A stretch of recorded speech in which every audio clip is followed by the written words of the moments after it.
Pessoal da torcida tricolor, o São Paulo veio ao Morumbi para a grande final do Campeonato Paulista, uma final que o São Paulo há muito não chegava e uma final importante porque é contra o maior rival, um rival que aguenta muita pressão. O São Paulo ainda teve um agravante, perdeu das principais peças, quase que eu me engasgo aqui, que foi o Lisieiro, minutos antes da partida, sentiu a perna, ainda é dúvida para o segundo jogo, mas fez uma imensa falta. O São Paulo, mesmo com essa perda, conseguiu pressionar o adversário. É verdade, não conseguiu fazer o gol, mas teve as melhores oportunidades da partida. Uma delas, nesse gol aqui, o Cássio fez uma defesa grandiosa, né? O Thiago Volpi não teve trabalho nesse jogo, em que ele estava caindo e conseguiu tirar a bola em cima da linha. A outra foi uma defesa num chute de fora do Hernanes, que entrou no segundo tempo. A bola se sobe um pouquinho, entra. Uma outra bola do Hernanes chutada de fora. A bola se desce um pouquinho, entra. E a bola do Luan, que desviou e acabou indo para fora. Foram as principais oportunidades. Como o Gabriel tinha colocado no Twitter hoje. O São Paulo, desde 2015, vinha colecionando eliminações no primeiro jogo, né, de mata-matas. Né? E hoje não, o São Paulo sai vivo com grandes chances, terá que quebrar um tabu em Itaquera, se não quiser sofrer nos pênaltis, ou tentar levar o jogo para os pênaltis e matar a torcida do coração. Gabriel, o que você achou do jogo? Na coletiva o Cuca ele citou que o Lisieiro sentiu a contusão ontem.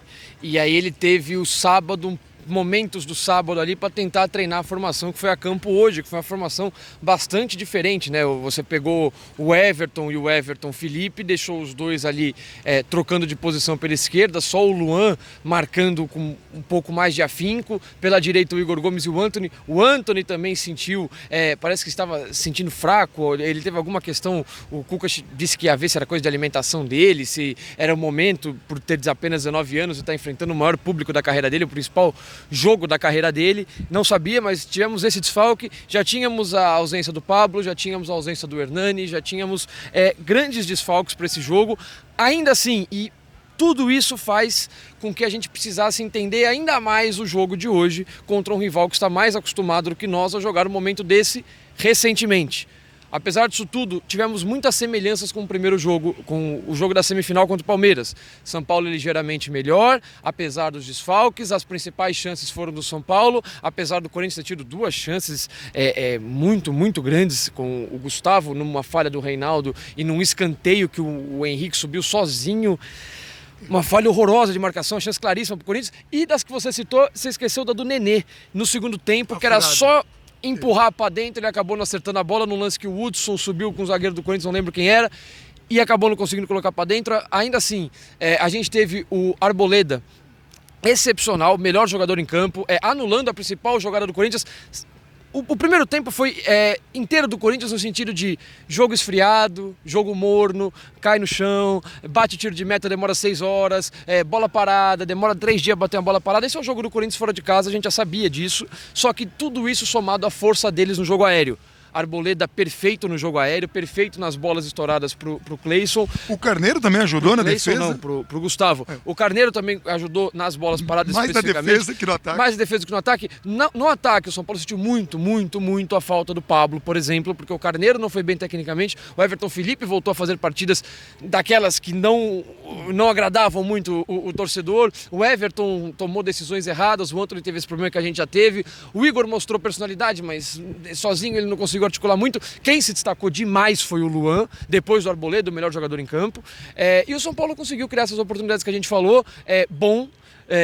Novamente, a gente citou aqui, a gente já tinha citado na live essa questão que o São Paulo tinha de ser sempre eliminado no jogo da ida. Agora, além de não ter perdido o jogo, fez uma boa partida, tem jogadores para entrar, vamos ver se para a final ou para o decorrer do ano. E se o São Paulo não, por qualquer motivo, não conseguir o título em Itaquera, vai ter esse tabu para quebrar. Conseguiu quebrar no Allianz, vai vivíssimo para quebrar, favoritismo do rival, mas vivíssimo para quebrar. Se não conseguir, São Paulo mostrou hoje, mais uma vez, já tinha mostrado contra o Palmeiras, já mostrou contra o Corinthians, que serão os nossos rivais no Campeonato Brasileiro. Esse sim, não é São Caetano, não é Ferroviário, não é nada disso. Não é Ituano.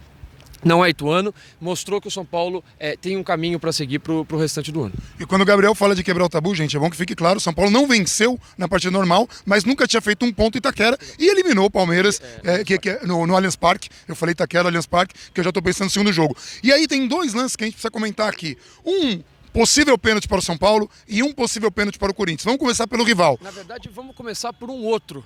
Porque esses, na minha opinião, nos dois houve acerto. Mas teve um lance que é simplesmente inadmissível não expulsar o Ramiro logo no começo do jogo. Ele dá uma voadora no queixo do Everton. Aquele lance, você não tem discussão com aquele lance. Aquele lance é vermelho. Sem bola, né? Não é pra você dar uma voadora na altura da cara do cara. O Everton, ele foi expulso na Libertadores contra o Talheres aqui no Morumbi por isso. Ele enfiou o pé na cara do argentino, que se sanguentou inteiro lá, e saiu. Aliás, o Luiz Flávio de Oliveira, o nosso árbitro legista, que expulsou o Carneiro porque foi lá dar uma olhadinha no que tinha acontecido, dessa vez o critério não foi o mesmo. Então, aparentemente, aquele lance do Carneiro era passível de expulsão, uma pesada na cara, no queixo do jogador do São Paulo, esse era um lance apenas para cartão amarelo. Vale lembrar que um lance desse, pé na cara do jogador do São Paulo, pé na altura completamente desproporcional, é lance para VAR. É lance para expulsão direta, é lance para você chamar o árbitro e consultar o vídeo para ver se expulsaria direto ou não. E naquele do Carneiro que ele citou antes, não tinha VAR, então, quer dizer, foi muito conveniente para o árbitro. Mas em relação aos lances, como o Gabriel falou, acertos. Por quê? Começando pelo rival. Teve um possível puxão do Arboleda, a gente não conseguiu rever o lance ainda do Hudson, né? Enfim, a gente ainda não viu o lance, mas teve sim um puxão. Quando eu falo desse puxão, esse puxão seria pênalti, mas em determinadas circunstâncias, quando os dois jogadores estão se puxando, aí já muda de figura, é disputa normal de lance, apesar de... Mas a gente não viu o lance. Mas, aparentemente, segundo o que o Carille falou na coletiva e o que o Wagner Love confirmou na zona mista, o árbitro não assinalou o pênalti porque o Wagner Love participou da jogada e estava impedido. Foi por isso que o pênalti não foi marcado e por isso que o jogo ficou parado, uma enormidade, irritando a torcida do São Paulo. O segundo lance que aconteceu antes foi um chute do São Paulo, do Everton Felipe, que jogou muito mal, já vou comentar, mas ele chutou, a bola bate no braço do jogador do Corinthians, a galera alega que não estava no corpo. Gente, primeiro, estava muito próximo. Ah, mas a FIFA já marcou, já deu orientação, já... Eu não marcaria um pênalti desse em nenhuma circunstância. O braço do cara estava aqui. É um braço para orientar, para sustentação, para equilíbrio do corpo. Não é o cara não tá com o braço levantado, não tá. Então assim, eu não marcaria nenhuma das duas penalidades como não foram marcadas. Acerto para mim nesses dois lances. E em função, falar um pouquinho do Everton Felipe. Hoje, tomada de decisão errada, passou muito pé na bola e ele perdeu 4 bolas que geraram contra-ataques que foram bem anulados. Um pelo Reinaldo, num carrinho providencial, o outro pelo Arboleda. Quer dizer, hoje muita gente esperava que ele saísse, né? Muita gente esperava que ele saísse, a saída dele foi... A não saída dele, na verdade, foi mais compreensível porque eu não sei se o Everton Cardoso estava em condições de jogar os 90 minutos. Ainda mais numa função... Exato. Aliás, falando em coletiva, eu gostei bastante de quase toda a coletiva do Cuca para analisar o jogo. Falou da chance que o São Paulo teve, falou que o São Paulo foi melhor, explicou a escolha para substituir o Liseiro, explicou que o Hernanes não tinha condição para jogar 90 minutos. Ele falou que 45 minutos era o limite do limite dele. Nesse cenário, era melhor ele entrar realmente no intervalo. Então, por isso que o Hernanes não entrou na vaga do Liseiro, não tinha condições. É possível que tenha para o jogo da volta, se não 90 minutos de mais tempo, mas ele também soube perceber que a partir dos 30, 35 minutos do segundo tempo, o São Paulo foi o pior momento do São Paulo no jogo. O São Paulo... até a parte da torcida, vamos para cima, vamos embora, tem que ganhar o jogo, em casa tem que fazer... E o São Paulo se lançava muitas vezes de maneira irresponsável, pouco organizada, perdia a bola e tomou contra-ataque. O Cuca soube observar isso. A única coisa que eu não gostei dele é que ele falou que o 0-0 e 1-0 muda muito pouco. Não muda muito pouco, ainda mais num duelo tão equilibrado desse. E que é obrigar o Corinthians a sair pro jogo. Exato. Certamente ele citou que, às vezes você faz 1-0, joga mais retrancado, a postura é diferente. Eu preferia ter 1-0, com certeza, e a diferença não é pequena você ir para lá podendo jogar por um empate, tirando o Corinthians da zona de conforto, obrigando o Corinthians a sair para o jogo, tendo...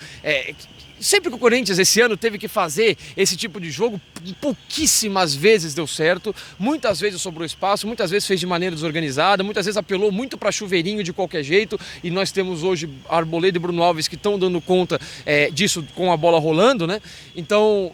De qualquer maneira, boa leitura do jogo do Cuca, não tão boa leitura do confronto, mas mostra que pelo menos ele está a par do que o time está oferecendo, pode oferecer e deve armar um time mais consistente, de repente com reforço para o jogo da volta.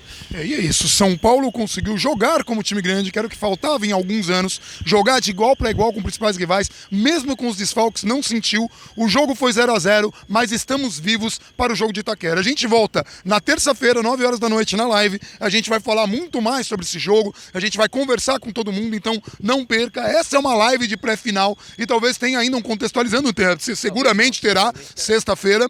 Então, assim, fiquem ligados, assinem as notificações, compartilhem o vídeo, porque a gente tem muita briga aí por esse título do Paulista, que é muito importante para o São Paulo. Dê uma olhada agora na zona mista, já. Itaquera, o Corinthians leva uma pequena vantagem ou isso não existe no Clássico? Não, está completamente aberto, independente de ser no estádio deles. O São Paulo já criou uma identidade, está sabendo jogar, soube jogar contra o Palmeiras, que também é uma grande equipe e está completamente aberto. Acho que fazer uma boa semana, priorizar os detalhes que a gente errou hoje para que lá a gente faça um jogo mais perfeito. E o fato de ter uma semana inteira para trabalhar enquanto o Corinthians joga a Copa do Brasil? É bom pra gente, independente se eles jogam ou não, acho que a gente tem que pensar no São Paulo, em corrigir nossos erros e nos preparar melhor para esse último jogo. Não, cara, a gente trabalhou bastante nossa vida toda para esses momentos. Eu, pelo menos da minha parte, me senti muito tranquilo.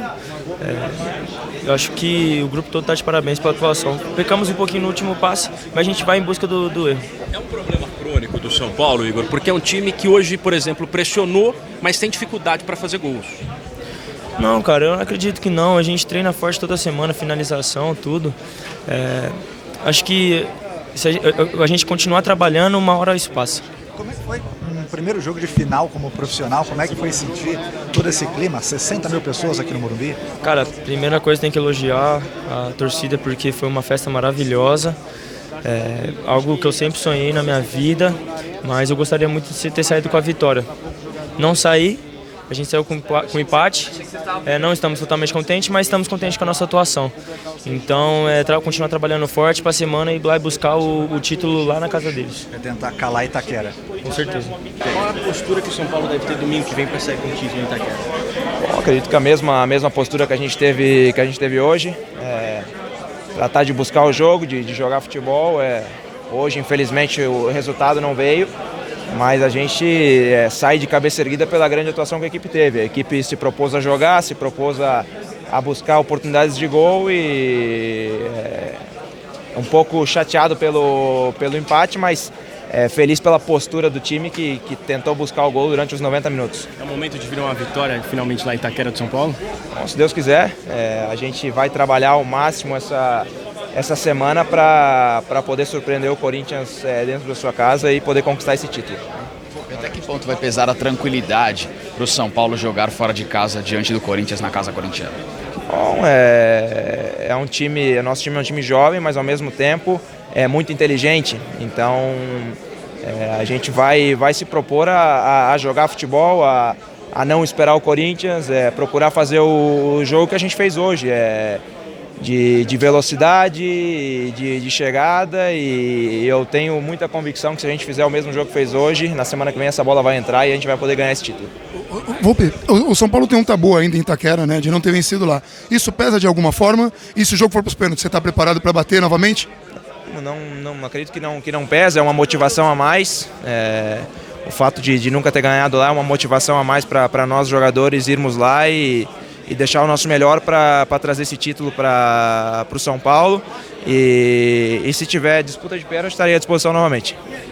A sensação que a gente poderíamos ter vencido hoje, tivemos as melhores chances, mas acreditando até o fim. O time foi guerreiro, lutou, a torcida veio, incentivou também, isso foi importante. E levar essa fé, acreditar até o fim, que eu falei, não tem nada definido, a gente tem total condições de buscar a vitória domingo que vem. Marco, São Paulo desde 2015 vem colecionando eliminações no jogo da ida. Assim como aconteceu contra o Palmeiras, e apesar de não ter sido o melhor resultado, São Paulo sai vivo daqui. Isso é mudança de postura, é planejamento? O que você atribui a esse São Paulo que parece dar sinais de melhora? Você achar o time que é competitivo. Eu falo isso faz muito tempo.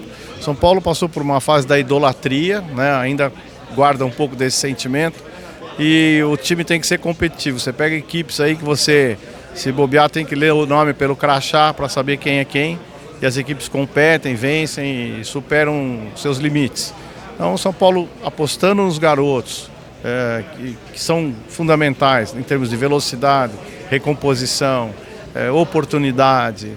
Hoje a partida que o Luan fez foi extraordinária, né? Então, você fica buscando volante no mercado, você tem em casa um muito melhor que a maioria dos volantes do Brasil. Então, acho que é encontrar o time que faça competição, que pare de arrumar uma bola parada, que pare de querer fazer uma jogada de efeito para marcar, competir, chegar ao gol e chutar. São Paulo hoje tem essa formação. Hoje o primeiro tempo foi muito bom, a bola transferida de lado a lado, triangulações, o futebol que a gente quer ver, o futebol moderno, né? E o São Paulo foi isso hoje. O segundo tempo um pouco menos, cansa, vem a pressão, o risco de tomar o gol, a entrada de Hernanes e Nenê, que são menos combatedores e mais talentosos, o risco aumentou de poder tomar o gol, mas também aumentou de fazer o gol. Então, o futebol foi bom, acho que o São Paulo está se recuperando e saindo do mesmismo.